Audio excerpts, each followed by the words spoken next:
के बाल गोपाल की, इन सब के गुरुवर की, इस गांव नगर बस्ती की, आज के आनंद की सकल उसको बंदगी, साहेब बंदगी सतनाम। तो कवि साहब समझाते हुए कह रहे हैं कि भाई इस दुनिया में 3 प्रकार की भक्ति है। कौन कौन सी? सबसे लो लेवल भक्ति क्या है? साकार भक्ति, यानी जो साकार को, यानी शरीर को, यानी नाशवान शरीर को भगवान मान के पूजते हैं। सबसे लो लेवल भक्ति वो कहलाती है। कारण क्या है? क्योंकि उनका भगवान आता है, जाता है, जन्मता और मर जाता है। यानी शरीर को भगवान मानने वाले ये कभी भी अविनाशी को नहीं जान सकते। ये शरीरों तक ही सीमित रहते हैं। ये शरीरों को ही पूजते हैं, शरीरों को ही मानते हैं, शरीरों को ही भगवान समझ लेते हैं। इसलिए भक्ति तो कहलाती है साकार भक्ति, सर्वगुण भक्ति, लेकिन लो लेवल की भक्ति है। इससे कल्याण होने वाला नहीं है। दूसरे नंबर की भक्ति क्या है? निराकार भक्ति। साकार तो तुम्हें दिखाई रहा है, दिख रहा है ना, तुमको मैं दिख रहा हूं, मुझे तुम दिख रहे हो, या ये जितने कुत्ते बिल्ली बकरे हाथी घोड़े ये सब क्या है? साकार। इन्हीं की तो पूजा हो रही है। कहीं शंकर जी की पूजा हो रही है तो कहीं सांप की भी पूजा हो रही है, कहीं गणेश जी की पूजा हो रही है तो कहीं चूहे की भी पूजा हो रही है, लक्ष्मी जी की पूजा हो रही है, साथ में उल्लू की भी पूजा हो रही है, शेरा वाली माता की पूजा हो रही है तो साथ में शेर जी की भी पूजा हो रही है, दोनों साकार। तो सबसे लो लेवल भक्ति है साकार भक्ति। इसके ऊपर की भक्ति क्या है? निराकार भक्ति। निराकार में कोई भी शरीर नहीं होगा। निराकार भक्ति में क्या होता है? शरीर नाम की कोई चीज नहीं है, क्योंकि शरीर नाशवान है। और जो निराकार की भक्ति करते हैं वो नाशवान शरीरों की भक्ति नहीं करते। वो किसको निराकार मानते हैं? अच्छे से समझना है। जितने भी तुम्हें सूरज चांद सितारे, जितने भी तुम्हें शरीर दिखाई दे रहे हैं, जितने भी तुम्हें ग्रह नक्षत्र दिखाई दे रहे हैं, ये सब किसमें घूम रहे हैं? किसमें घूम रहे हैं? ये निराकार में।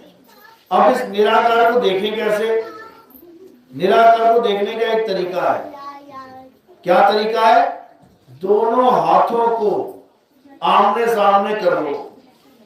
अब क्या करो? इसको खींचना शुरू कर दो।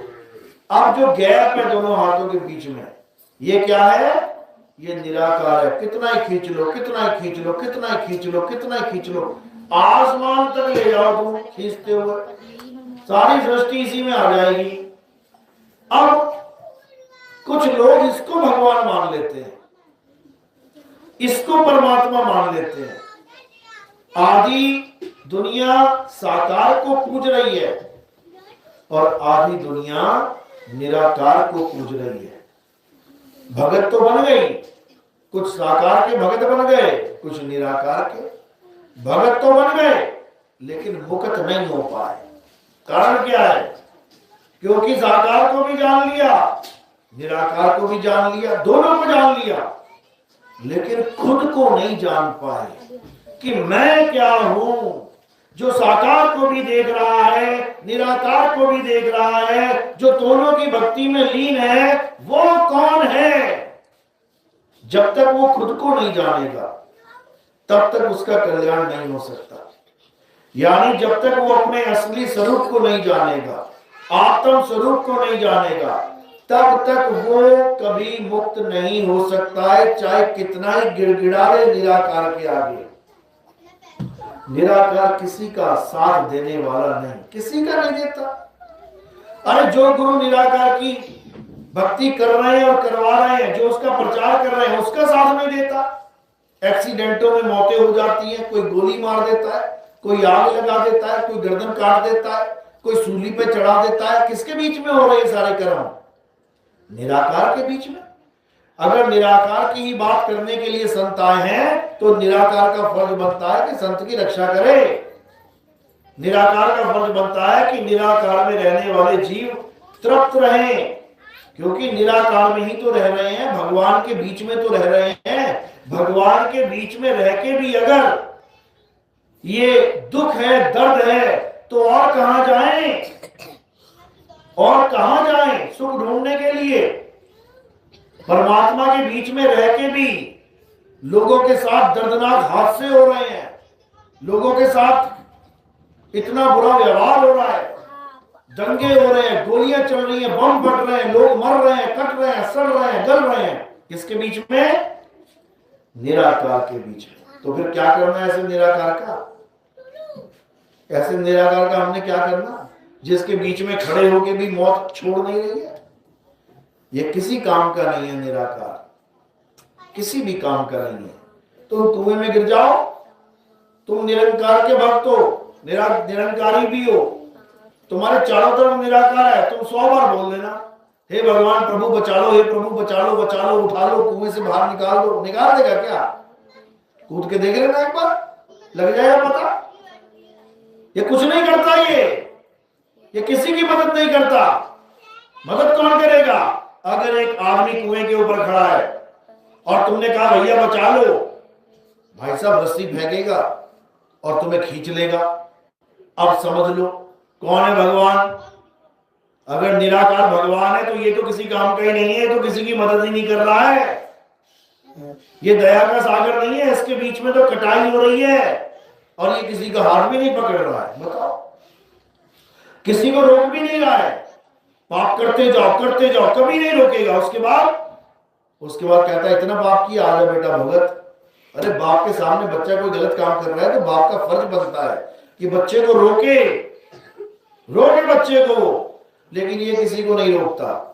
जो करना है करो, उसके बाद भुगतने के लिए तैयार रहो, लेकिन रहो मुझ में ही। ये कभी सृष्टि खत्म करने वाला नहीं है। ये सृष्टि युगों युगों से चलती आ रही है, युगों युगों तक चलती जाएगी। युग खत्म हो जाएंगे, ये सृष्टि खत्म होने वाली नहीं है, क्योंकि इसका काम ही बनाना है। इस निराकार का क्या काम है? सृष्टि बनाना, पालना और उसका नाश कर देना। नाश पता कैसे होता है? भूकंप आ गया, सुनामी आ गई, जलजले आ गए, तुम्हारी हालत खराब हो जाएगी भागते भागते, बचते बचते। लेकिन ये निराकार 1% भी दया नहीं करता तुम्हारे ऊपर, सबको मारेगा। एक भी ऐसा जीव नहीं है जिसको ये अमर कर रखा हो इसने, सबको मारेगा। यानी सबका कातिल कौन? निराकार। यही है सबका काल भगवान। सबकी मृत्यु का कारण यही है, समझ लो। ये सबको अपने अंदर लय कर देता है और उसके बाद फिर पैदा कर देता है। यानी ये अखंड नहीं है, ये खंडित होता है।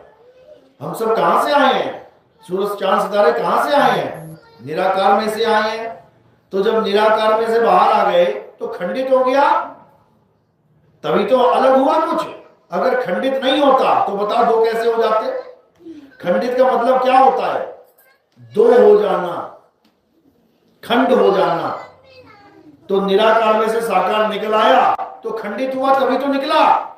अगर ये अखंड होता तो भाई साहब सृष्टि बनती नहीं, क्योंकि अखंड से कुछ निकलता ही नहीं है। समझो, तो अखंड कुछ और है और ये खंडित वस्तु कुछ और है।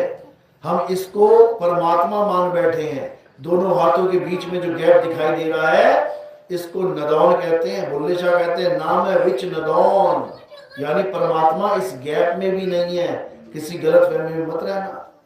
अब परमात्मा कहां है, इसका भी एड्रेस बता रखा है।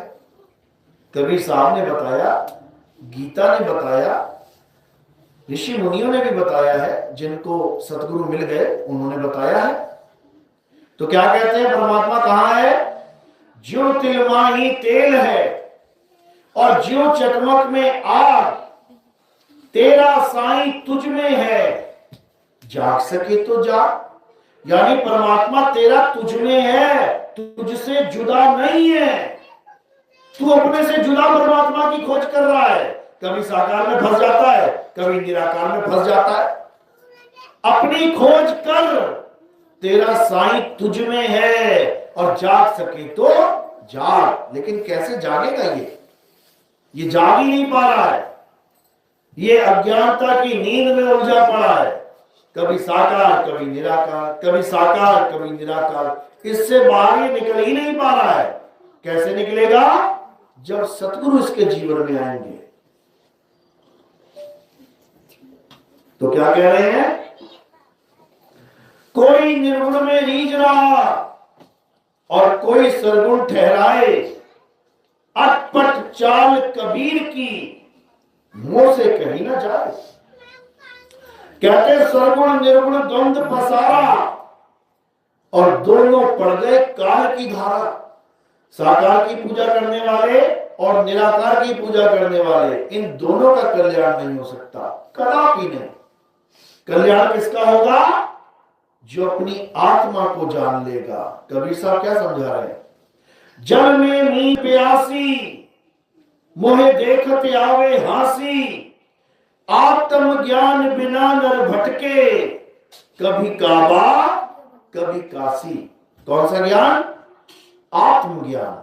अभी आत्मज्ञान क्या होता है? आत्मज्ञान का मतलब ये नहीं कि मुझे साकार दिख रहा है या मुझे निराकार दिख रहा है, हो गया आत्मज्ञान। बिल्कुल नहीं। आत्मज्ञान का मतलब है कि दोनों को देख कौन रहा है। जब दोनों को देखने वाले का तुम्हें ज्ञान हो जाएगा, तब तुम्हें आत्मज्ञान हो जाएगा। और जब तुम्हें आत्मज्ञान हो जाएगा तो परमात्मा आत्मा में ही विराजमान है। गुरु ग्रंथ साहब में वाणी दर्ज है, आत्म में राम, राम में आत्म, चीनस गुरुमुख विचारे। यानी जब तुम्हें आत्मज्ञानी गुरु मिल गया, उसने तुम्हें आत्मा का ज्ञान कैसे प्राप्त होगा भेद बता दिया, और तुमने आत्मा की साधना करी, तो तुम्हें आत्मा में ही परमात्मा का दीदार होगा। याद रखो, दूध में ही घी छुपा है। घी दूध से जुदा नहीं है, लेकिन ये साकार और निराकार ये आत्मा से जुदा है, जुदा है, बनते बिगड़ते हैं। आत्मा कभी बनती बिगड़ती नहीं है। आत्मा अखंड है, अजन्मी है, नित्य है, शाश्वत है, पुरातन है। ये आत्मा ही सत्य सनातन है।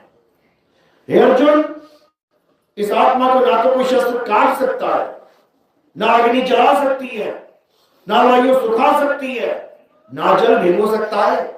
ये आत्मा के गुण बोले गए थे गीता में, और इन्होंने क्या बता दिया कि ये निराकार को कोई काट नहीं सकता, जला नहीं सकता, मार नहीं सकता। बता, कमाल कर दी।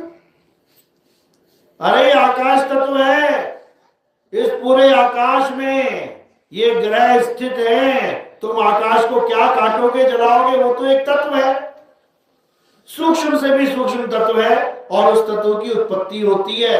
धरती, आकाश, सूरज, चांद, सितारे, ये सब बनते और बिगड़ते हैं। क्या नहीं बनता बिगड़ता? आत्मा कभी बनता बिगड़ता नहीं है। हे अर्जुन, ये आत्मा अजन्मा है, अजन्मा।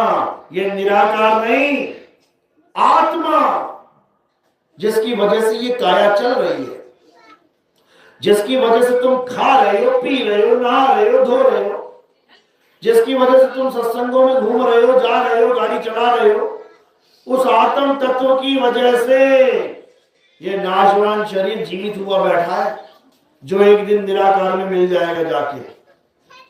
काया निराकार में मिल जाएगी, आत्मा कहां मिले जाके, ये किसी को समझ में नहीं आ रहा। तो क्या करना है? अब साकार निराकार दोनों को त्याग देना है, दोनों को। ये एक ही सिक्के के हेड एंड टेल है। आधी दुनिया हेड के पीछे पड़ी है, आधी टेल के पीछे पड़ी है, लेकिन ये नहीं समझ रही कि एक ही सिक्के के दो पहलू हैं ये। और ये सिक्का किसका है? ये काल भगवान का सिक्का है, यमराज का सिक्का है। इसी निराकार में फंसाने के लिए उसने ये सिक्का बनाया है। आधी दुनिया को साकार में, आधी को निराकार में उलझाया है। अब कैसे बचेंगे? इन दोनों को त्याग दो। ना तो साकार को देखना है, ना निराकार को देखना है। दोनों से ध्यान हटा लो, और कहां ध्यान लगाना है? अपनी आत्मा में ध्यान लगाना है। अपनी आत्मा को 24 घंटे याद करना है, अपने आत्म स्वरूप को याद करना है। अगर तुम्हें अपना आत्म स्वरूप नहीं प्राप्त हुआ तो तुम्हें बार बार जन्म लेना पड़ेगा। याद रखना, इस माया जाल से, इस काल की नगरी से निकलने का एक ही रास्ता है, आत्म ज्ञान। बस अगर ये ज्ञान हो गया तो तुम्हारी मुक्ति हो जाएगी। लेकिन आत्म ज्ञान कैसे होगा? तत्वदर्शी संत की शरण में जाने से। गीता में अध्याय 4 34वां श्लोक यही समझा रहा है कि अर्जुन, अगर तुम इस सत्य को प्राप्त करना चाहते हो, अगर तुम इस तत्व ज्ञान को प्राप्त करना चाहते हो तो कहां जाओ? तत्वदर्शी संत की शरण में जाओ। वो तत्वदर्शी क्या करवाएगा? वो तत्वदर्शी तुम्हें तुम्हारी आत्मा का ज्ञान करवाएगा। ये साकार निराकार का नहीं, हटाओ इसको और अब आत्मा के ज्ञान को पकड़ो। आत्म ज्ञानी बनो, आत्म ध्यानी बनो, तब कल्याण होगा, नहीं तो नहीं होगा। तो कबीर साहब यही समझा रहे हैं, जब लगना चीनोगे आत्म तब लगना मिली है परमात्म। कह रहे जब तक आत्मा को नहीं छीना तुमने, यानी तुम्हें तुम्हारे स्वरूप का ज्ञान नहीं हुआ, तब तक तुम्हें परमात्मा का ज्ञान नहीं हो सकता। क्यों? क्योंकि परमात्मा का स्वरूप और मेरा स्वरूप एक ही है, एक, दो नहीं है, एक ही है। इसलिए साहब ने कहा, जो मंत्र जंत्र देते हैं, जो साकार की पूजा करवाते हैं, जो निराकार का ध्यान करवाते हैं, जो मंदिरों में, मस्जिदों में, गुरुद्वारों में उलझाते हैं, जो नदियों नालों में तुम्हें नहलाते हैं, उनका साथ छोड़ दो मेरे भाई, और किसका साथ करो? तत्वदर्शी संत का। तत्वदर्शी का मतलब है तुम्हें तुम्हारी आत्मा का बोध करवाना, परम तत्व यानी आत्म तत्व का ध्यान धरवाना। और धीरे धीरे धीरे धीरे जब तुम ध्यान धरना शुरू करोगे तो याद रखो, श्रोता का गुण क्या है? जिसका ध्यान करती है वैसी हो जाती है। ये श्रोता का गुण है। याद है जड़ भरत नाम का ऋषि जो पूजा पाठ करता था, हवन यज्ञ करता था, भगवान की खूब भक्ति करता था, बूढ़ा हो गया भक्ति कर करके, तो क्या हुआ? एक हिरण का बच्चा घुस गया उसके आश्रम में, उसने पाल लिया। जीवों से प्रेम करना ही चाहिए, उसने भी कर लिया। इतना प्रेम किया, इतना प्रेम किया कि दिन रात उसे वो हिरण का बच्चा ही याद आने लग जाए। इतना प्रेम कर लिया। अब क्या हुआ? जैसे ही उसके प्राण निकलने लगे तो जो उसने पहले किया था वही उसके सामने आ जाएगा। उसको हिरण का बच्चा दिखाई देने लग गया मरने से पहले। तो क्या हुआ? सारी उम्र का पूजा पाठ, सारी उम्र का नाम जाप, सारी उम्र का पुण्य कर्म एक तरफ रह गया और वो ऋषि क्या बन गया? हिरण का बच्चा बन गया, जाके हिरणी के गर्भ में डल गया जाके वो। तो ऐसी दुर्गति हम सबकी हो सकती है, लेकिन बचने का तरीका क्या है? सिमरन। सिमरन यानी याद करना। किसको याद करना? अपनी आत्मा को याद करना। कौन याद करेगा? ये जीव आत्मा याद करेगा। ये जीव अपने सत्य स्वरूप को याद करेगा। उससे क्या होगा? उससे ये अजर अमर अविनाशी हो जाएगा। कैसे? आत्मा को जान के। जैसे वो आत्मा को जानेगा, जैसे उसे आत्मा का बोध हो गया, तो क्या होगा? अब वो अमर हो जाएगा, क्योंकि आत्मा कभी मरती नहीं है। एक बार आत्मा हो गए उसके बाद तुम्हारा जन्म मरण का रजिस्टर फाड़ दिया जाएगा। फिर तुम्हारा कुछ नहीं हो सकता। कोई जन्म नहीं हो सकता, कोई मरण नहीं हो सकता, किसी लोक में तुम जा नहीं सकते। कहां जाओगे? अपनी आत्मा में समा जाओगे। अरे ना कहीं आना ना कहीं जाना, आपे में आप समाना। फिर यह अवस्था बन जाएगी तुम्हारी। और इसके बाद कुछ भी ऐसा नहीं है जो तुम्हें प्राप्त करना शेष रह जाए। उसके बाद तो सेवा ही सेवा है। तो अब क्या करना है? अब हर प्रकार के तत्वों को त्यागना है, हर प्रकार के नाम को त्यागना है, हर प्रकार की साधना को त्यागना है। और क्या करना है? अपने आत्म स्वरूप को जानना है।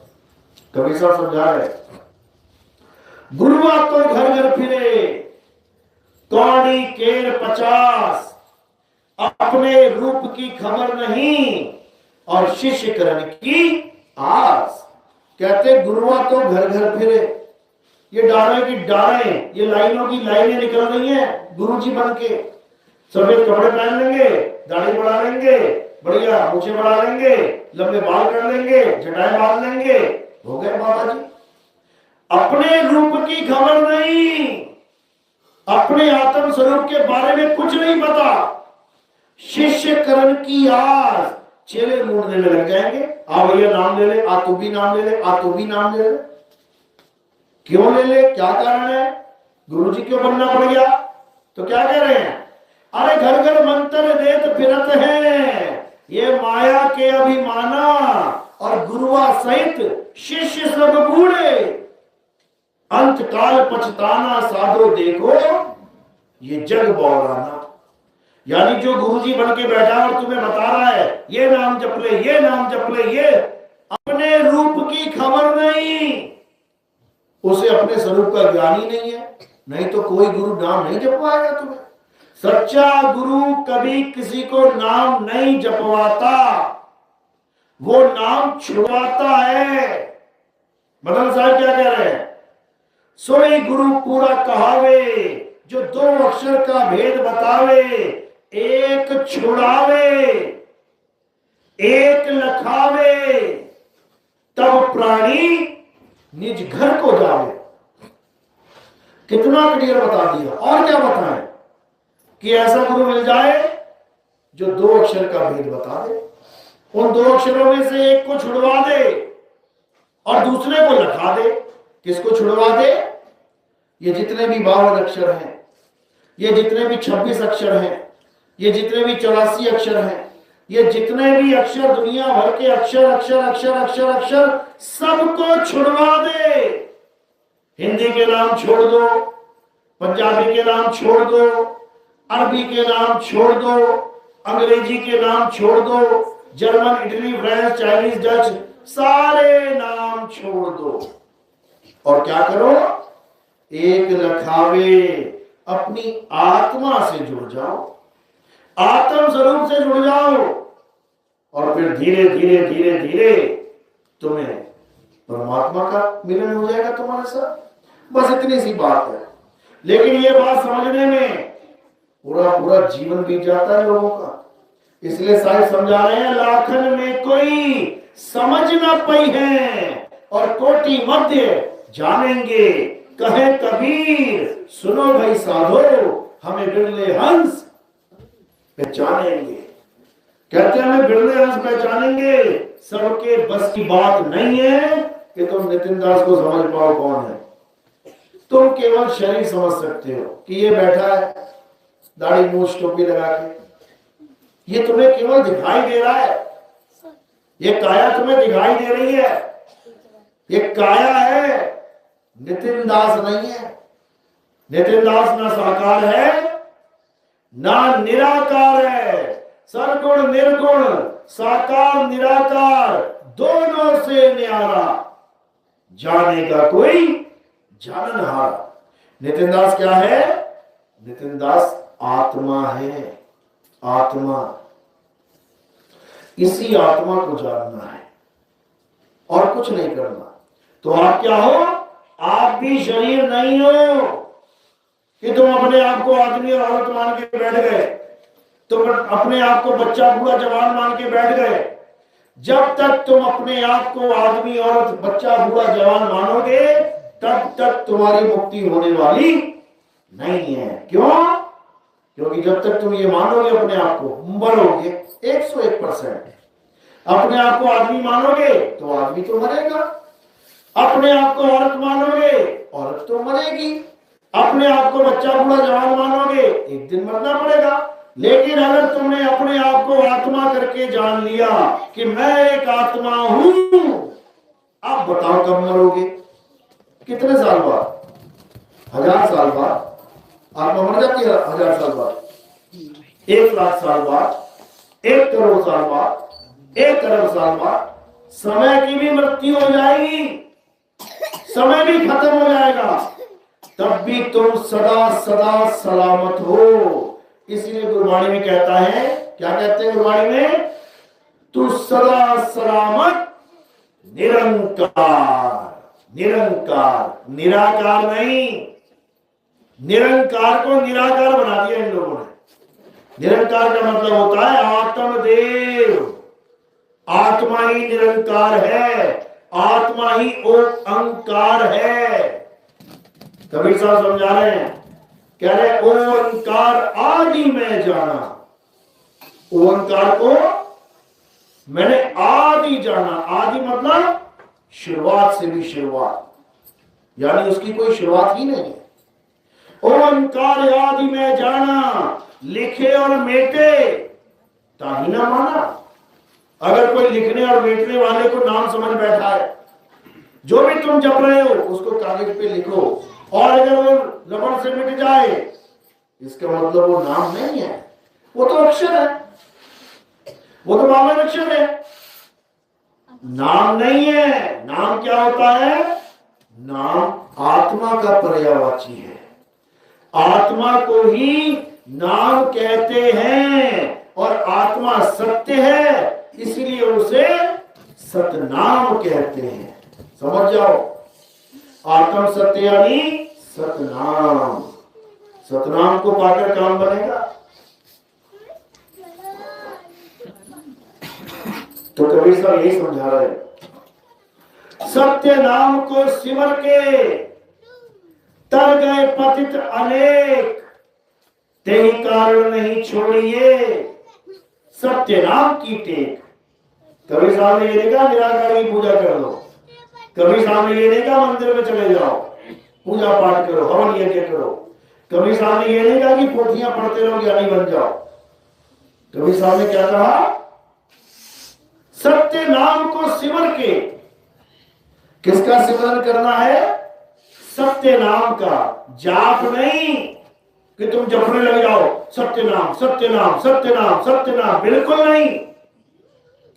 सत्य नाम का सिमरन करना है। सिमरन का मतलब क्या होता है? स्मरण। संस्कृत भाषा से आया है सिमरन वर्ड, स्मरण करना, यानी सत्य नाम को याद करो।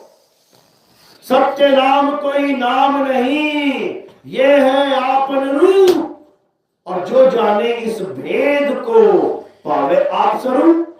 यानी सत्य नाम कोई मंत्र जाप नहीं है, 4 अक्षर का सा ता नाम। लग गए घोट के नाम जपने, बर्बाद हो गए। सतनाम को जाना जाता है। सतनाम को कैसे जानेंगे? भेदी गुरु के द्वारा।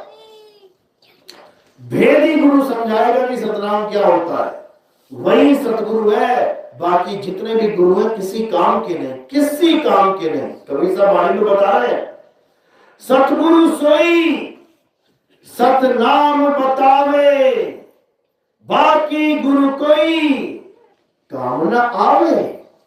सतगुरु कौन है? जो तुम्हें सतनाम का भेद बता दे, और कुछ नहीं चाहिए।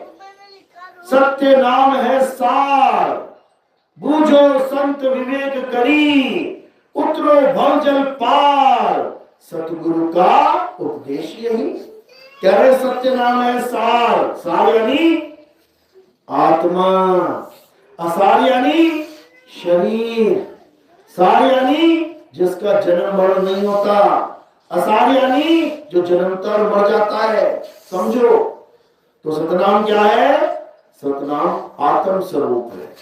तो साहिब समझा रहे हैं, सत्य नाम है सार, बूझो, जपो नहीं। सतनाम बूझने की चीज है, और जब तुम बूझना शुरू कर दोगे धीरे धीरे धीरे धीरे धीरे धीरे, तुम सतनाम को प्राप्त कर लोगे, तुम सतनाम का अनुभव कर लोगे। और जब अनुभव करोगे तब साहिब ने क्या बोला? तुमसे कहूं मैं नाम विचारी, ना वो ज्योत ना पुरुष ना नारी। यानी जो नाम है, नाम यानी आत्मा, साहिब कह रहे ना वो पुरुष है, ना वो नारी, और ना ही वो नपुंसक है। ये आत्मा ना तो पुरुष है ना नारी, ना ही नपुंसक है, क्योंकि नारी पुरुष और नपुंसक क्या है? ये काया है, काया। और आत्मा क्या है? काया से परे परम तत्व है। उसी परम तत्व का ध्यान धरना है। अगर तुम उस परम तत्व का ध्यान नहीं धर पाए तो तुम्हारा ये मनुष्य जन्म बर्बाद हो जाएगा। कोई गुरु, कोई चेला तुम्हारी मदद नहीं कर सकता 84 में। यहां मरोगे, गुरु भाई कहेंगे अरे मालिक के पास पहुंच गया, मालिक के पास पहुंच गया। वहां नाली का कीड़ा बन के पैदा हो जाएगा, कहीं सांप के अंडे में सांप बन के पैदा हो जाएगा, कहीं बिच्छू के गर्भ से निकल के बिच्छू बन जाएगा, कहीं कुतिया का बच्चा पैदा होकर कुत्ता बन जाएगा। और तुम्हारी फोटो के आगे लगा के, फूल लगा के क्या लिखा होगा? स्वर्ग लोग चले गए, सतलोक चले गए। इतनी तारीख को वो वहां कुत्ता बना बैठा है और उसको सतलोक पहुंचा दिया। समझो बात को, ऐसे मजाक नहीं चल रहा है कि सबको सतलोक ही पहुंचा दो, सबको स्वर्गवास करवा दो। ऐसे ऐसे गुरु बैठे हैं जो कहते हैं कि हमारे यहां नाम ले लो, तुम्हारी अकाल मृत्यु नहीं होगी। बताओ, अपने आश्रम में 6-6 लाशें बिछ गई, वो छोटा सा बच्चा मर गया, अकाल मृत्यु। और बातें बड़ी बड़ी। अभी थोड़े दिन पहले 17-19 साल का लड़का मर गया बाइक से, और क्या कर रहा था? 4-5 दिन से सेवा में लगा हुआ था उसी गुरु के आश्रम में। अकाल मृत्यु। जैसी अकाल मृत्यु होती है एकदम ये बचने की कोशिश करते हैं। क्या कहते हैं? अरे नाम खंड हो गया होगा। बताओ, नाम खंड हो गया होगा। और जब अच्छा हो जाए तो गुरुजी ने किया है, बुरा हो जाए नाम खंड हो गया। कितना मजाक बना दिया इन लोगों ने। तो ऐसा कुछ नहीं है भाई, केवल सत्य नाम को जान लो। कबीर सागर पढ़ लो, पहली लाइन, सत्य नाम है सार। यानी सार शब्द क्या है? सत्य नाम ही सार है। सत्य नाम है सार। बूझो, जपो नहीं, बूझना पड़ेगा तुम्हें सतनाम क्या है। सत्य नाम है सार, बूझो संत विवेक करी, उतरो भवजल पार। सतगुरु का उपदेश यही उपदेश है सतगुरु का कि सतनाम को जान लो।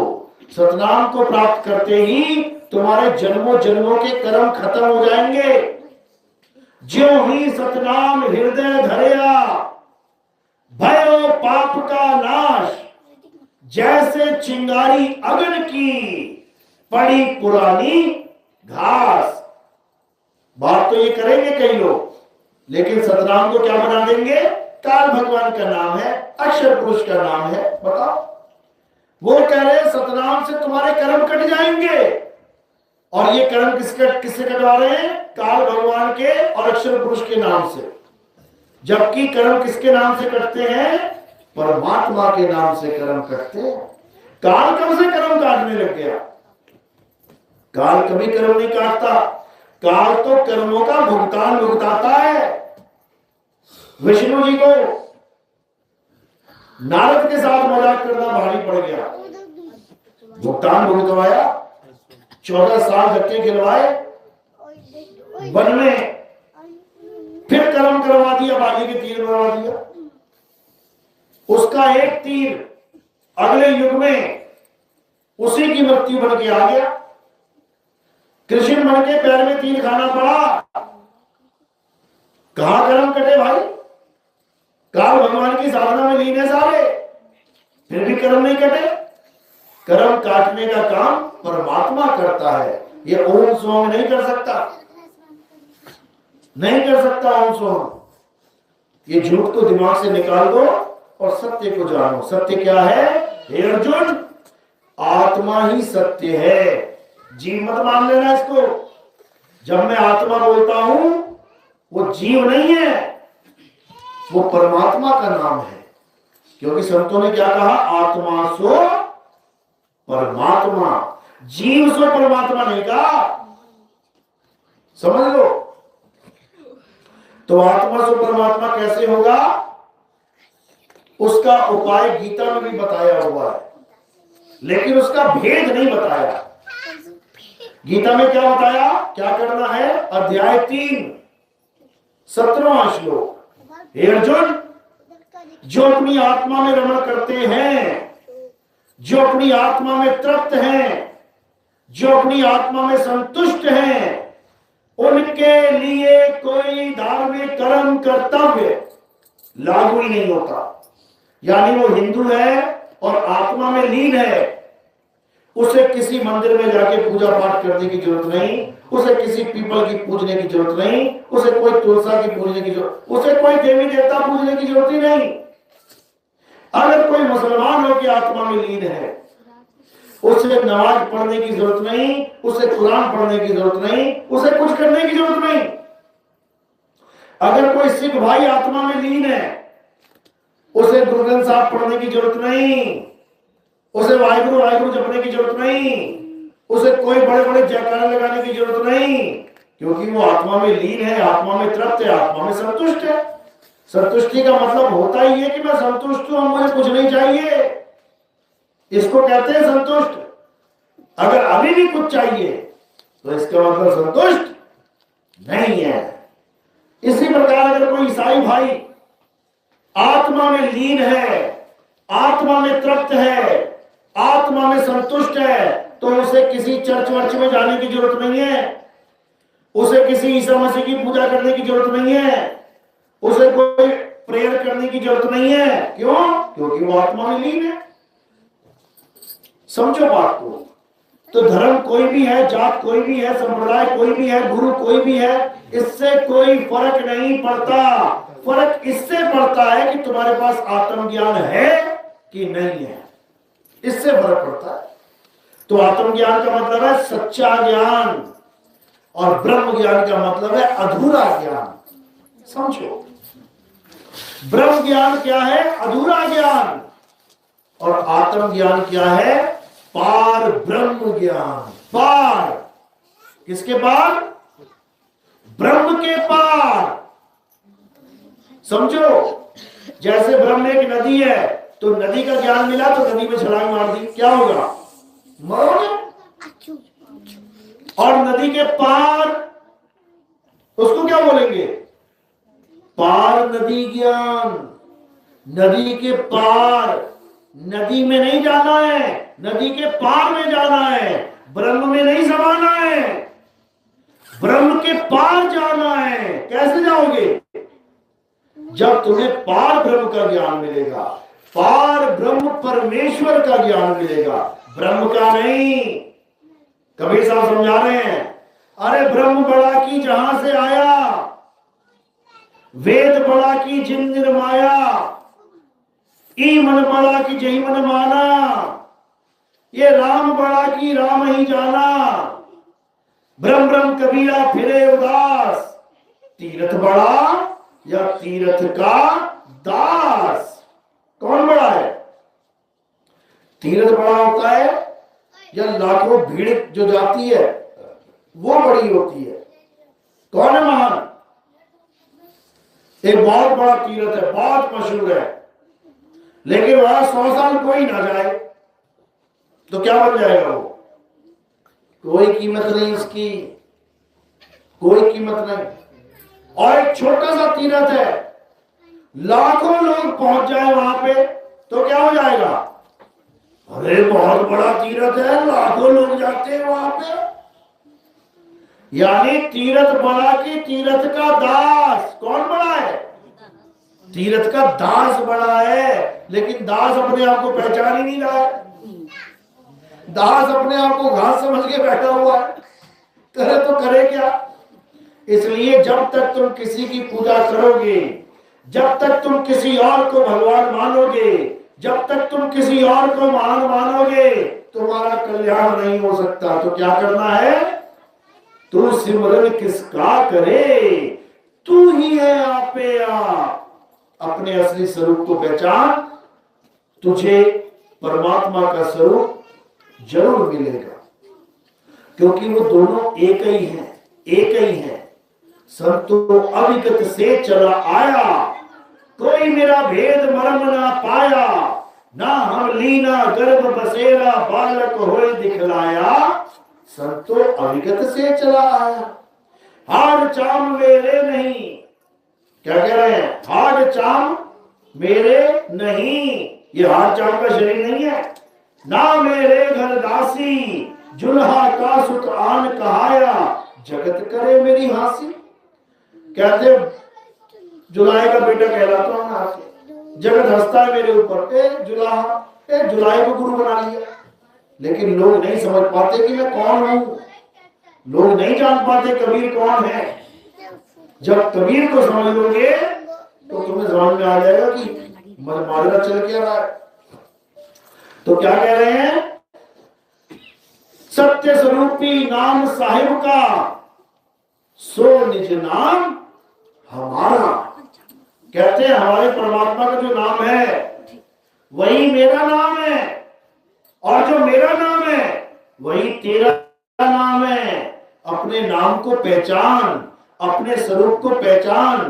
तेरा निज नाम क्या है उसे जान। तेरा निज नाम क्या है? सत्य स्वरूपी नाम साहिब का। अगर कोई तुम्हें पूछे कि तुम्हारा निज नाम क्या है, तो तुम ये मत बताने लगे ना मेरा नाम सुरेंद्र है, मेरा नाम महेंद्र है, मेरा नाम गणेश है। तुम्हारा निज नाम क्या है? सत्य स्वरूपी नाम साहिब का, सो निज नाम हमारा। मेरा निज नाम क्या है? सत्य स्वरूप, यानी आत्म स्वरूप। गुरु मुझे मेरा निज नाम देता है, मुझे किसी और का नाम नहीं पकड़ा देता। कबीर साहब समझा रहे हैं, 3 गुणों की भक्ति में भूल पड़ा संसार, कहे कबीर निज नाम बिन कैसे लागे पार। निज नाम बिन, निज नाम का मतलब ये नहीं कि राम जी, श्याम जी, हनुमान जी, वो उनके नाम है। तेरा नाम क्या है? तेरा नाम केवल तेरा गुरु जानता है और कोई नहीं जानता। इसीलिए बोल रहे हैं बुल्ले शाह, बुल्ला की जाना मैं कौन। बुल्ले को यही नहीं पता कि मैं कौन हूं, मेरा स्वरूप क्या है, मेरा नाम क्या है, वो केवल गुरु जानता है। और नानक समझा रहे हैं, कहते हैं कि जब तक मेरा नाम बताने वाला गुरु नहीं मिला तब तक मेरा कल्याण नहीं हुआ था। सारे दूसरों का नाम जपाने वाले मिल गए, मेरा निज नाम बताने वाला कोई नहीं मिला। इसीलिए बोले कहे नानक ये तेरी वडियाई, कोई नाम न जाने मेरा। मेरा नाम बताने वाला कोई नहीं मिला। दूसरों के नाम जपाने वाले, दूसरों की आस में जीवन बर्बाद करवाने वाले हजारों लाखों मिल गए, लेकिन किसी ने मुझे ये नहीं बताया कि मेरा असली स्वरूप और परमात्मा का असली स्वरूप एक ही है। किसी के लिए गुरु ग्रंथ साहब में वाणी आती है, तो ही मोही, मोही तो ही अंतर कैसा। कोई अंतर नहीं है, बस समझ की फेर है। क्या अंतर बताया? कनिक कटक जल तरंग जैसा। समुंदर, एकदम शांत समुंदर देखोगे तो बस पानी पानी पानी पानी दिखेगा। अब उसी शांत समुद्र में लहरें चल पड़ी। अब क्या वो लहरें समुद्र से अलग है? क्या लहरें अलग चीज है और समुद्र अलग चीज है?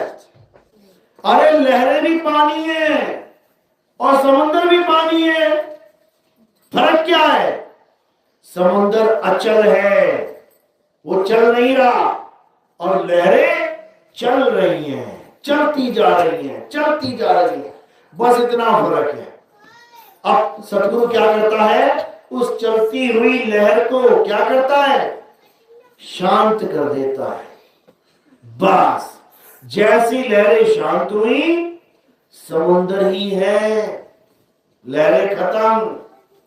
इसी प्रकार जो सूरत भटक रही है उसको क्या करना है? मात्र स्थिर कर देना है, केवल उसको स्थिर करना है और तुम्हारी मुक्ति हो जाएगी।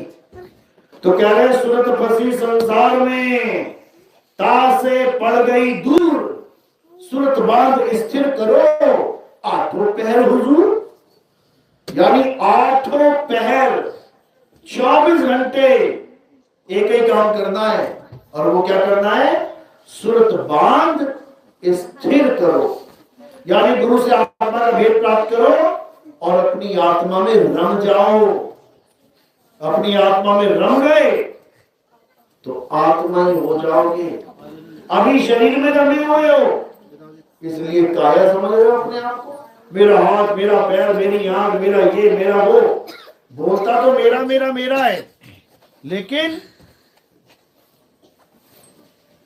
जब मौत आती है तो कहता हाय मैं मर गया। बोल मेरा मेरा रहा है, यानी मेरा का मतलब मुझसे जुदा।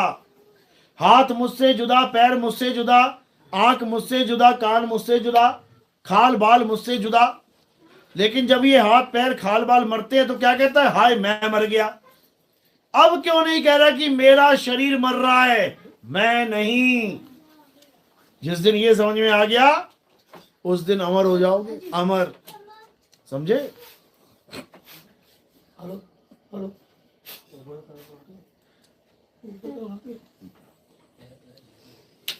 सतनाम।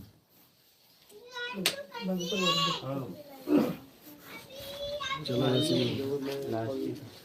तो क्या करना है अब हर प्रकार का मंत्र जंतर तंत्र त्याग दो।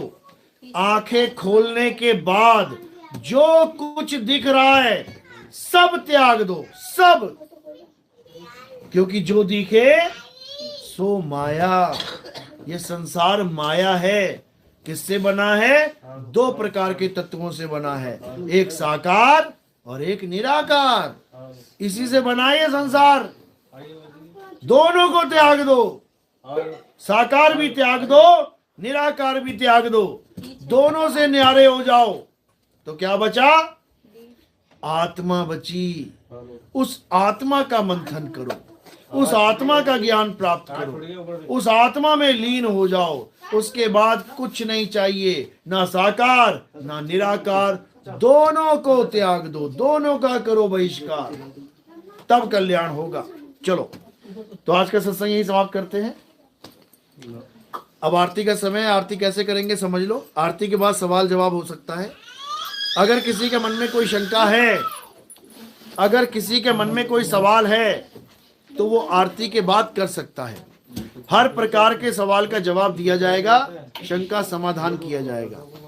बोलिए परमपिता परमात्मा की सदा ही जय। यहाँ पर सबसे ज्यादा भगत कौन से पंथ के बैठे हैं? निरंकारी सबसे ज्यादा एक ही है। रामपाल जी वाले भी एक ही हैं। ज्यादा कौन से हैं? रामपाल जी वाले, मंदिर जी वाले हैं। रामपाल जी वाले ज्यादा। रामपाल जी वाले हैं? कितने हैं? हाथ खड़े करो। हाथ खड़े कर दो। एक ही है। अरे आप भी कर दो। अच्छा दो है। तीन है। देखो पहले ये समझ लो, कोई रामपाल जी का, कोई निरंकारी, कोई नितिन दास का, कोई राधा स्वामी का, कोई सतपाल जी का, किसी का कोई नहीं है। हम सब किसके हैं? परमात्मा के। अगर ये समझ में आ गया तो समझ लो कि इतना तगड़ा भाईचारा हो जाएगा हमारे आपस में कि कोई गुरु हमें अलग नहीं कर सकता। आज हर गुरु क्या कह रहा है? मेरे पास आ गए बेटा, अब किसी का सत्संग मत सुनना, अब किसी के सत्संग में मत जाना, अब किसी की सेवा में। क्या तुमने देखा है रामपाल जी वाला कभी किसी राधा स्वामी के आश्रम में सेवा करता हुआ? क्या तुमने देखा है कभी निरंकारी वाला कभी किसी गुरुद्वारे में सेवा करता हुआ? देखा है। बहुत अच्छी बात है अगर देखा है। कभी देखा है कि किसी और किसी संगत में सेवा करता हुआ? किसी आसाराम बापू के चेलों की सेवा करता हुआ देखा है? नहीं देखा होगा। जो सेवा आती है वो करते हैं। बहुत अच्छी बात है अगर ऐसा है तो, लेकिन ऐसा होता नहीं है। मैंने तो वहीं पे देखे अपने अपने गुरु की सेवा करते। हमारे पंथ में एक भी बाउंडेशन नहीं है। हमारे पंथ में सेवा के मामले में कोई बाउंडेशन नहीं है। हमारे पंथ में सत्संग के मामले में कोई बाउंडेशन नहीं है। कबीर साहब क्या कह रहे हैं? सब काहू का लीजिए साचा शब्द निहार, और पक्षपात मत कीजिए कहें कबीर विचार। कबीर साहब कह रहे हैं अगर इस दुनिया में कोई भी संत सत्संग कर रहा है तो तुम उसकी बात सुनो, क्या पता वो तेरे मतलब की हो, क्या पता मुसलमान संत ऐसा प्रवचन कर रहा है कि उससे तेरी मुक्ति हो जाए, क्या पता सिख भाई कोई ऐसी बात बता रहा है जिससे तेरा कल्याण हो जाए, और तू ये सोच के बैठा है मैं तो हिंदू हूं, मैं ना सुनूंगा मुसलमान की बात। कभी मत सोचना ऐसा, क्योंकि अल्लाह वाहिगुरु गॉड खुदा एक ही है। हमने नाम अलग अलग रख लिए। नाम कैसे रख लिए? 52 अक्षरों से। किसी ने हिंदी भाषा की खोज कर ली, किसी ने अंग्रेजी की खोज कर ली, किसी ने अरबी की खोज कर ली, किसी ने पंजाबी की, किसी ने बंगाली की, किसी ने मलयालम की, किसी ने चाइनीज की, किसी ने जापानीज की, किसी ने ताइवानी, किसी ने अलग अलग भाषाएं खोज के बैठ गया। उसके बाद अलग अलग भाषाओं में भगवान के नाम रखने लग गया। हिंदू ने रख दिया परमेश्वर, मुसलमान ने रख दिया खुदा, ईसाई ने रख दिया वाहिगुरु, और सिख उसने ईसाई ने रख दिया गॉड, और सिख ने रख दिया वाहिगुरु। अब रखा कैसे? इन्हीं अक्षरों की वजह से। ये अक्षर हटा दो, सारे अक्षर हटा दो। अब बताओ कि तुम्हारे भगवान का क्या नाम है, तुम्हारे अल्लाह का क्या नाम है, तुम्हारे गॉड का क्या नाम है, तुम्हारे वाहिगुरु का क्या नाम है? कोई नाम नहीं रख सकते आप। अगर ये अक्षर ना हो तो अक्षरों की खोज किसने करी? आदि मानव ने। आग की खोज किसने करी? आदि मानव ने। जब आग खोजी तो उसका नाम भी न रख पाया कि मैंने खोज क्या लिया है, क्योंकि उस वक्त आदि मानव के पास अक्षर नहीं थे। धीरे धीरे अक्षर खोजे, अक्षरों से वर्णमाला बनी, वर्णमाला से 52 अक्षर तैयार हो गए, 52 अक्षरों से शब्द तैयार हो गए, शब्द से वाक्य तैयार हो गए, वाक्य से पैराग्राफ तैयार हो गए, पैराग्राफ से पूरे पूरे ग्रंथ तैयार हो गए। इकाई क्या है? अक्षर ही इकाई है। इन्हीं अक्षरों के द्वारा राम का नाम तैयार हो गया, इसी अक्षर के द्वारा निरंकार का नाम तैयार हो गया, इसी अक्षर के द्वारा अल्लाह वाहिगुरु गॉड का नाम तैयार हो गया। अगर अक्षर हटा दो तो सारे नाम खत्म। तो क्या भगवान भी खत्म? बिल्कुल नहीं, क्योंकि भगवान अल्लाह वाहिगुरु गॉड अक्षरों से परे है। अक्षर बाद में बने हैं, वो पहले से ही है। बात इतनी सी है, अक्षर बाद में बने हैं, तो जो बाद में बनती है चीज वो नकली होती है, और जो सदा सदा से है वो असली होती है। तो नकली नामों को त्याग देना है, और आदि सच जुगाद सच है भी सच, नानक होसी भी सच को पकड़ लेना है। बस इतना सा खेल है, अगर समझ में आ गया तो बहुत अच्छी बात है, नहीं तो जहां लगे हो लगे रहो। चलो अब आरती का समय। आरती कैसे करते हैं? थोड़े से फूल लेने हैं, फूल है ना, निकालो। हमारे यहाँ किसी जड़ वस्तु